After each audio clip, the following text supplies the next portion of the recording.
Adishakti services के YouTube channel में आपका स्वागत है। आपसे अनुरोध है कि हमारे वीडियो को अपने WhatsApp ग्रुप में शेयर अवश्य करें और चैनल को सब्सक्राइब करें। आइए जानते हैं कि गुरुवार 17 नवंबर को सोयाबीन में क्यों गिरावट दर्ज की गई।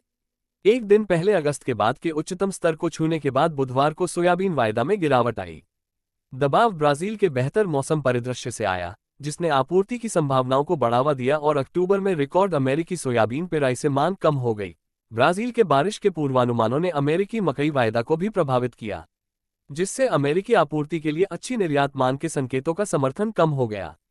फ्रांस के कृषि विभाग द्वारा नरम गेहूं निर्यात और गेहूं के अंतिम स्टॉक के पूर्वानुमान में वृद्धि के बाद यूरोपीय गेहूं वायदा में गिरावट के साथ साथ अमेरिकी गेहूं वायदा में भी गिरावट देखी गई।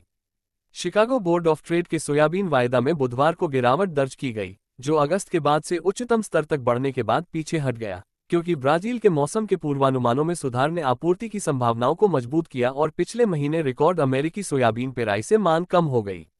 सीबीओटी मक्का में भी गिरावट आई और गेहूं 2% गिर गया। प्राइस फ्यूचर्स ग्रुप के बाजार विश्लेषक जैक स्कोविल ने कहा, यहां हालिया रैली के बाद हम थोड़ा विराम ले रहे हैं। हम अभी भी दक्षिण अमेरिका में मौसम की स्थिति पर बहुत ध्यान दे रहे हैं। दुनिया के सबसे बड़े सोयाबीन निर्यातक ब्राजील में गर्मी की लहर ने उत्तरी और मध्य क्षेत्रों में सोयाबीन की सूखी बुआई की स्थिति के बारे में चिंता बढ़ा दी है। हालांकि विश्लेषकों ने कहा कि अगले सप्ताह बारिश का पूर्वानुमान राहत ला सकता है और तिलहन की बड़ी वैश्विक आपूर्ति पर ध्यान केंद्रित कर सकता है। स्कोविल ने कहा, कल्पना के किसी भी स्तर पर बारिश से सूखा निवारण की उम्मीद नहीं है। एक बार यह साबित हो जाए कि यह बड़ी सामान्यीकृत भिगोने वाली बारिश नहीं थी, तो हम शायद फिर से दौड़ में शामिल होंगे। अमेरिकी सोयाबीन प्रोसेसर ने अक्टूबर में सोयाबीन की रिकॉर्ड मात्रा को क्रश किया, जबकि महीने के अंत में सोया तेल का स्टॉक लगभग 9 वर्षों में सबसे निचले स्तर पर गिर गया। बाजार सहभागियों ने कृषि व्यापार पर आगे के संकेतों के लिए अमेरिकी राष्ट्रपति जो बिडेन और चीनी समकक्ष शी जिनपिंग के बीच बुधवार को एक बहुप्रतीक्षित बैठक के नतीजे पर भी नजर रखी।